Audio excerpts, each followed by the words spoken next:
국제뉴스 짚어볼까요? 황기식의 국제시장, 동아대 국제전문대학원 황기식 교수 함께합니다. 어서 오십시오. 어서 오십시오. 안녕하십니까. 제53회 다보스 포럼이 오늘부터 이제 5일간 개최됩니다. 과연 어떤 이야기들이 오고 갈지 굉장히 주목이 됩니다. 좀 짚어주실까요?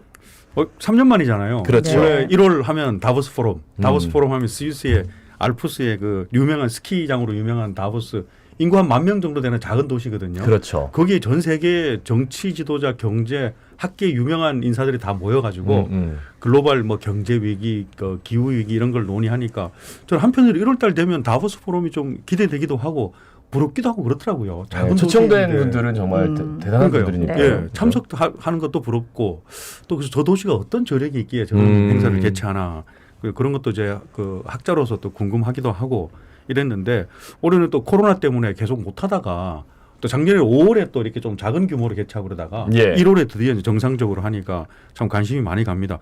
올해는 특히 또 관심 가는 게 윤석열 대통령 직접 참석하는 것도 있고 거기에 그 한국의 밤이라고 이렇게 해서 그 부산시장도 참석을 해서 엑스포 관련한 유치 활동도 거기서 이제 지원 활동을 하니까 그것도 또 관심이 가고요. 하여튼 올해 주제는 분열된 세계를 다시 협력하자라는 주제더라고요. 아무래도 코로나도 아직 계속되고 있고 우크라이나 전쟁이 있지 않습니까? 그렇죠. 거기에 그 안보 위기도 있고 식량, 에너지 위기, 인플레이션도 아무래도 점검해야 되고요. 그래서 그걸 다 논의를 하는데 정상급은 52명이 참석을 하고 그 다음에 다 합쳐서 2,700명 영향력이 있는 인사들이 참석을 하니까 유엔 사무총장, 나토, IMF 대표들도 다 참석을 하는 거는 좋습니다. 그 기대가 됩니다. 오늘부터 이제 그 5일 동안 개최가 되니까 좀 이게 실질적으로 좀 실효성이 있는 논의들도 좀 했으면 좋겠어요. 그런데 하나 또 그 지금 아쉽다는 얘기도 들리는 게 보통 그 미국 정상, 중국 정상, 그 다음에 영국 총리, 프랑스 총리 이런 G7의 대표하는 지도자들이 좀 참석을 해줘야 되는 건데 올해는 G7 국가 중에서는 지금까지 참석하겠다고 한 정상이 독일의 숄츠 총리 정도거든요. 그래서 조금 아쉽다라는 그런 평이 나오고 있습니다. 아마 작년에 5월에 했지 않습니까? 그러니까 지금 1월이니까 한 6개월, 7개월밖에 안 되니까 6개월, 7개월 만에 다시 참석하기는 부담스러웠을 겁니다. 그것도 코로나 영향으로 보고요. 그리고 또 하나 우리 또 이것도 한번 봐야 되는 게 계속해서 다보스 포럼에 대해서 좋은 얘기만 하니까 근데 여기에 대한 비판 여론도 상당히 있거든요. 그린피스에서 발표를 했는데 NGO에서 환경단체 NGO에서 발표를 했는데 다보스 포럼 기간 동안에 주로 논의하는 게 환경보호, 탄소 배출 줄이자 논의하는데 실제로 탄소 배출 늘리는 주범 중에 하나가 다보스 포럼이다 이렇게 얘기를 했습니다. 왜냐하면 그 중요한 인사들 특히 경제계 인사들 2,700명 다 참석하는데 대부분 개인 제트기를 이용한다는 거죠. 그럼 개인 제트기를 이용해서 스위스로 다 몰려드니까 이 작년 통계를 보더라도 스위스 알프스 인근에 장거리 비행하는 비행기들이 2배가량 늘어났다는 거예요. 1월 달에. 이게 다보스 포럼 때문이라는 거죠.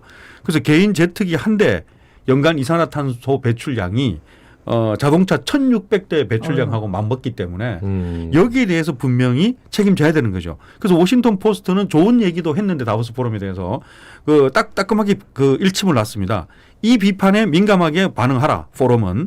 그리고 포럼이 매년 경제 유발 효과가 5천만 유로 즉 700억 원 가까이 된다라고 자랑만 하지 말고 그 탄소 배출량만큼 현금으로 보상해라. 라고 딱 그렇게 현금 내라 마무리 지었습니다. 그러니까 뭐 환경 모여서 다른 뭐 경제 이야기도 하지만 환경 이야기 하면서 이렇게 이산화탄소 배출을 엄청나게 하는 거는 사실 문제가 있네요. 뭐 화상 회의 이런 것도 요즘 충분히 있는데 예, 좋은 지적인 것 같습니다.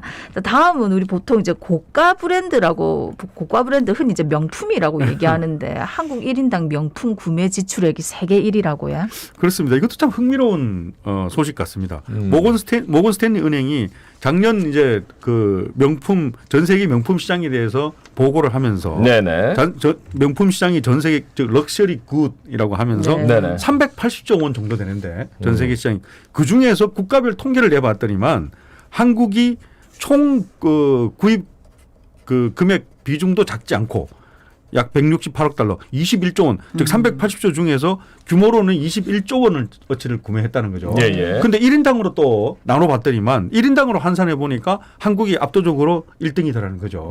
인구 비율로 나눠봤으니 보니까 1인당 환산해 보니 한국이 40만 원 정도를 초과를 한다는 거죠. 그런데 이게 40만 원 정도 초과라는 것이 작은 것이 아닌 게 명품 시장의 주요 그 메이저 국가들은 그 미국하고 중국, 한국 정도거든요. 그런데 미국은 1인당 34만 원 정도입니다. 중국은 1인당 7만 원 정도니까. 워낙 인구가 많으니까. 예, 그렇습니다. 있죠. 그렇죠. 그런데 한국이 이 인구 5천만 인구 비중에 21조 원이니까 40만 원이 넘어가니까 작지 않은 시장이라는 거고. 그래서 왜 이럴까? 모건 스탠리가 참 친절하더라고요. 거기에 이제 제가 모건 스탠리 그 발표문을 영어를 읽어보니까 그 자세하게 적어놨어요. 일단은 구매력이 증가한 것은 사실이다. 경제 규모가 크니까 한국이. 그 다음에 두 번째 그거보다는 한국 소비자는 외모하고 경제적 성공에 한국의 소비자들이 너무 민감하다. 그리고 사회적 지위를 대외적으로 과시하려는 욕구가 상당히 있는 것 같다. 여기 정확하게 영어로 뭐라고 했냐면 이거는 뭐 제가 영어를 쓰는 게 아니라 desire for social standing이라고 적었더라고요. 소셜 스탠딩. 사회적 지위를 나타내고자 하는 욕구가 상당히 막 일부러 지금 영어 원 단어로 말씀드렸습니다. 아, 이거 확확 들어옵니다. 확확 들어오시나요? 그래요. 근데 저는 하나도 안 샀는데 다른 분들이 많이 사셨나 봐요.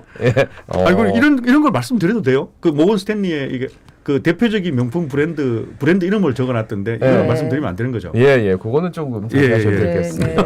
하여튼 많이 사고 계시는군요. 아니면 뭐 보도 같은 걸 봐도 뭐 어느 회사, 그러니까 뭐 요 명품 소위 명품이로 불리는 우수 회사 한국에서 최초 뭐 발표 이런 거 엄청 많더라고요. 선 출시 뭐 이런 거. 근데 문제는 같은 명품이라도 똑같은 모델이 외국 나면 싸요. 맞아. 우리만 더 비싸게 파는데도 막 싸. 그러니까 글로벌 뭐 이런 얘기 충분히 들을만 하죠. 네, 그런 생각도 듭니다. 좀 씁쓸하네요. 다음 소식은 바이든 대통령 그 기밀 문서가 유출됐어요. 개인 사무실에 이어서 자택에서도 발견이 됐다는데 좀 짚어주실까요? 그렇습니다. 작년 그 중간 선거 앞두고 11월에 바이든 대통령이 부통령 출신이니까 부통령 시절에 기밀 문건이 워싱턴에 개인 사무실에 갔더니만 거기에 기밀 문건이 있더라는 거죠. 그게 유출돼 가지고 법무부 조사가 작년 11월에 시작된 상태거든요. 근데 그 한참 조사를 하고 있는데 지난주에 또 한 건이 더 터졌어요. 이건 사무실이 아니라 집에서요. 델라웨어의 개인 사저에서 5페이지 넘어가는 문건이 또 발견이 됐다라는 거죠. 자, 그래서 이 갈런드 법무부 장관이 개인 사무실도 그렇고 집에서도 계속 발견이 되니까 특검을 임명하겠다라고 한국계 로버트 허 변호사를 특별검사로 임명했습니다. 자, 그런데 이 하원 의장이 우리가 얼마 전에 그 선출됐지 않습니까? 공화당 출신의 케빈 메카시 하원 의장이 이거를 상당히 물고 늘어질 가능성이 많이 있습니다. 트럼프 전 대통령이 기밀 문서 집에서도 발견되고 이래가지고 상당히 곤욕을 치르고 있고 그게 압수수색하고 특검 조사가 정확하게 진행되고 있는 건데 그게 똑같은 일이 지금 벌어지고 있는 거잖아요. 그래서 즉각 성명을 발표를 해가지고 안 그래도 트럼프 대통령 언급하더라고요. 트럼프 전 대통령은 똑같이 이렇게 조사받고 있지 않느냐.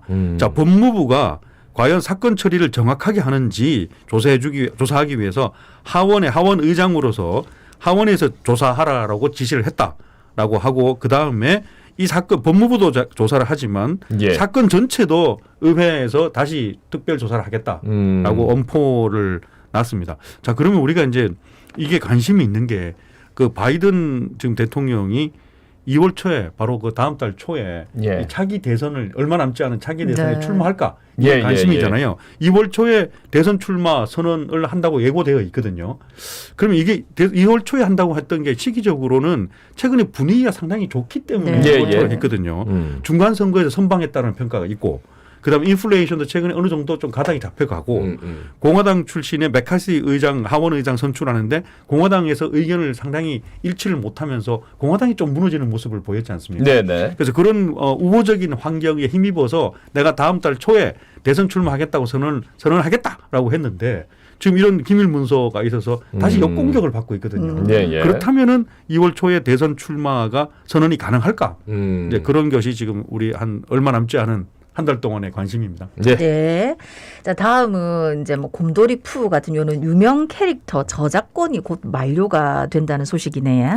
이 부분도 좀 관심을 가져야겠습니다. 물어보는 사람들도 많이 있거든요.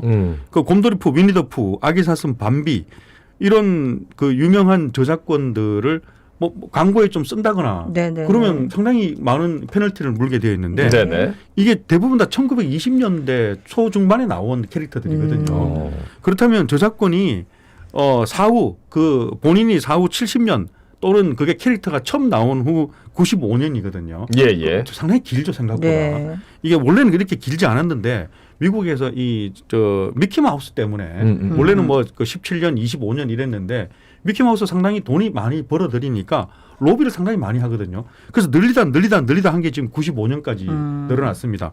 그래서 이 핵심은 미키 마우스가 도대체 언제 저작권이 만료가 되느냐인데 미키 마우스는 내년에 만료가 됩니다. 네. 자, 근데 그 이전에 1, 2년 전에 지금 위니 더 푸하고 밤비 이런 피터팬 이런 것들이 지금 올해 만료가 됐기 때문에 우리가 관심을 가져야 되는 거는 그럼 자 이렇게 유명한 그 곰돌이 푸라든지 미키 마우스 이런 것들이 내년에 되면은 자유롭게 이제 상업화 시킬 수 있냐가 관심이 되는 거죠. 예.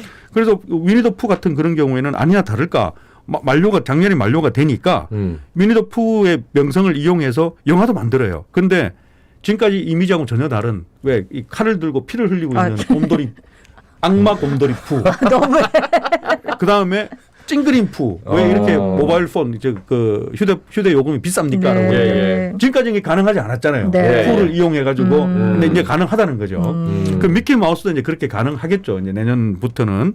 자, 그런데 마지막 결론은 그 조심해야 되는 것이 이 원작에 대해서는 95년이지만 이게 변형된 모델이 있지 않습니까? 예. 미키 마우스가 장갑을 끼고 있다거나 아니면 그 곰돌이 푸가 빨간 티셔츠를 입고 있다거나 그런 거는 다시 또 저작권이 적용돼요. 네. 그러니까 잘 알아보고 진짜 조심해야겠네요. 이게 풀렸다 해가지고 막 쓰면 안 된다 이거죠.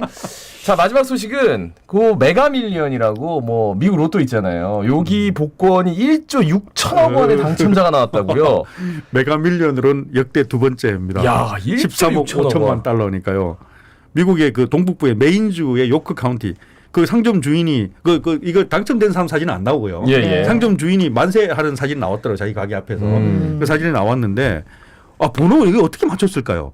14, 30, 43, 45, 46, 61 이걸 맞추기 어려울 것 같아요. 번호가 붙어 있기 때문에. 6개를 모두 맞추니까 1조 6천억 역대 두 번째고 메가밀리언으로서는 역대 첫 번째가 2018년 1조 9천억이 있었거든요. 이게 첫 번째였고 그러니까 역대 역사상 메가밀리언에도 뭐든 간에 모든 복권 통틀어서 최고 금액은 작년에 우리 소개해드린 것 같은데 파워볼 20억 달러니까 2조 5천억이었습니다. 2조 5천억이 역대 최고고 이번에 된 분이 1조 6천억입니다. 이게 무슨 의미가 있을 것 같지는 않습니다. 그런데 이거 의미 없다. 이번 게 왜 큰 뉴스로 나오냐면 추첨이 이루어진 게 지난주 13일의 금요일이었거든요. 네. 13일의 금요일 날 이게 당첨됐기 때문에 더 큰 뉴스로 나오고 있습니다. 예. 근데 제가 뭐 보니까 일시불 수령하면 9천억 원 바로 준다고요. 예. 세금 떼고. 세금 떼면 와. 지금 주머니에 9,000원도 없는 사람도 많은데 에이 참 부럽네. 그리고 연금 방식 선택하면 30년 분할 수령한다는데 야 생각만 해도 막 기분이 너무 좋아가지고 잠이 안 올 것 같아요. 뭐 그런 상상은 뭐 누구나 할 수 있으니까.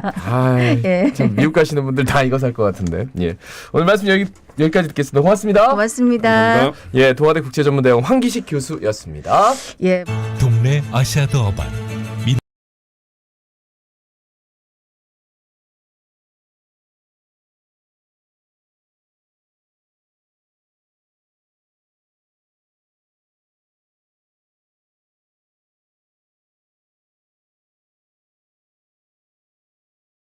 예, 오늘 뭐 어마어마한 복권 당첨 금액 얘기를 하고 나니까 그냥 기분 좋게 웃긴 웃었는데 그냥 마냥 부러운 거 같기도 하고 그렇지만 또 우리는 우리 일 잘하면서 오늘 잘 지내야 되겠지.